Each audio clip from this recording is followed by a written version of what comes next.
Era una cosa absurda, pero como había esa carencia y nadie lo hacía, porque eso lo tenía que haber hecho la Universidad Extremeña, pues me metí yo en esa historia y yo intenté escribir la intrahistoria o la contrahistoria, porque siempre que se había hablado de Extremadura, se había hablado de Cortés, de Pizarro, de Balboa, de Valdivia, de los conquistadores, y no había otra historia. Entonces, siempre que he dado charlas sobre la historia de Extremadura, eh, he insistido en que no solo Cortés y no solo Pizarro, porque precisamente el siglo XVI, Extremadura en el siglo XVI, yo creo que está a la altura, bueno, europea, a la altura de Europa en pensamiento y en arte.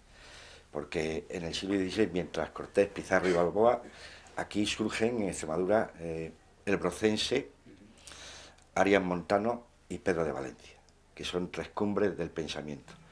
Aquí se tejen los pañales, en frase de Prudencio, del drama patrio, con Naharro, Miranda y Carvajal, que gracias a ellos luego pueden entrar en la escena triunfalmente Calderón y Lope.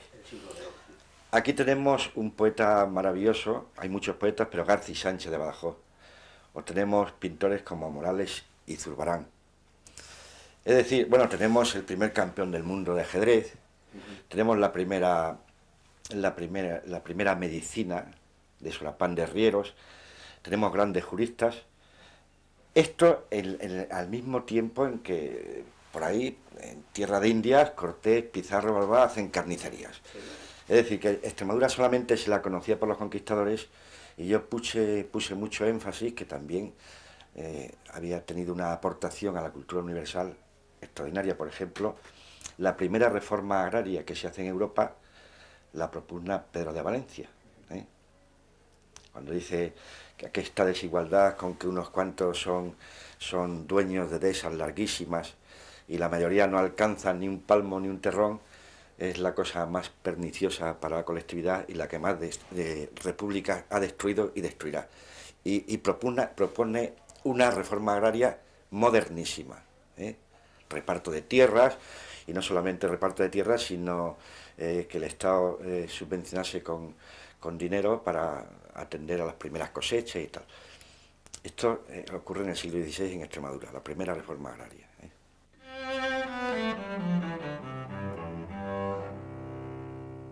A lo largo de sus encuentros, no es este el primer escritor que le cuenta al lince con botas la importancia de la memoria, no ya como fuente de inspiración, sino como atadura moral del escritor.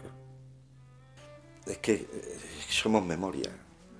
La memoria es imprescindible para todo y a través de la memoria se recupera el tiempo perdido, el tiempo pasado.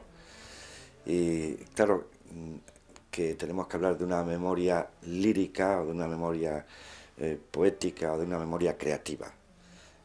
Porque sobre todo la novela, cuando tratamos de recuperar el pasado, pues o se recupera con el mecanismo de la nostalgia, pero la nostalgia no tiene nada que ver, no es creativa, la nostalgia no es como la melancolía sí es creativa porque la memoria pasa por el sedazo de la emoción. ¿eh? Entonces, yo el ejercicio de memoria que he hecho con esta historia de Extremadura ha sido a través de infinidad de libros que fotocopié, que me llevé a casa, y todo eso me ha dejado a mí la huella de que la visión que yo tengo ahora de Extremadura y el sentimiento que yo tengo de Extremadura yo creo que es literario, fíjate, porque yo amo a Extremadura por sus personajes, los personajes que investigué, por hitos puntuales, como por ejemplo la defensa que hizo el pueblo badajocense de la ciudad, el pueblo republicano, o la ocupación de las tierras en la época del Frente Popular, o, o la reconstrucción que yo hice de Extremadura con el muerto resucitado, o con el pasmo. Es decir, que yo ya quedé tan deformado después de investigar tanto, que tengo de Extremadura una visión casi literaria, a través del ejercicio de la memoria. Toda la obra de Víctor remite a la tragedia. Sus relatos son autopsias, expertas miradas sobre las pruebas de los hechos ciertos.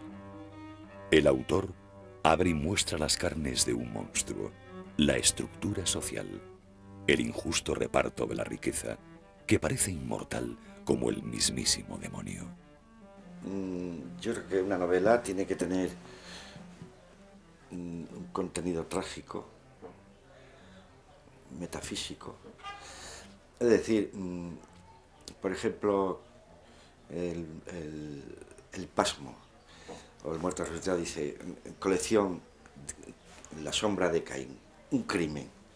Y la gente dice, bueno, esto un crimen. Si es que las mejores novelas de la historia han girado alrededor de un crimen. Por ejemplo, Los hermanos Karamazov, por ejemplo, Crimen y castigo, o El extranjero y tal. Es que el crimen, es que el hecho de que un hombre mate a otro hombre, yo creo que es lo más novelable que hay. Es decir, que todas mis novelas tienen ese acento trágico, buscando conmover, buscando también interpretar el por qué el hombre llega a esa situación terrible de matar a otro hombre, intentando siempre de alguna manera justificar, ¿eh?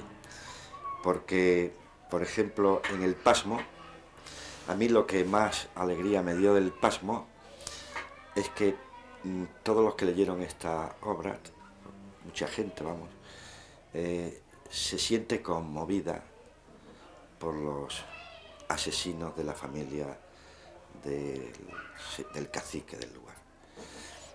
Es decir, que demostrar, sin pretenderlo, a través de personajes, a través de una trama, a través de unas pasiones, que en este mundo las personas no son malas ni buenas.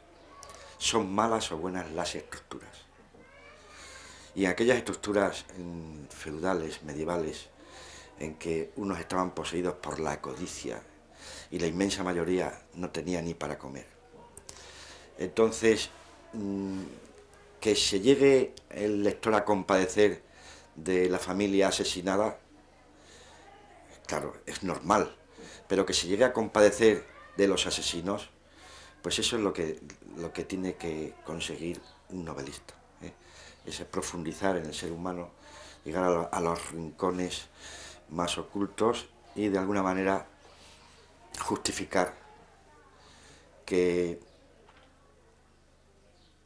el asesino o el delincuente muchas veces, o casi siempre, es producto de unas circunstancias sociales aberradas.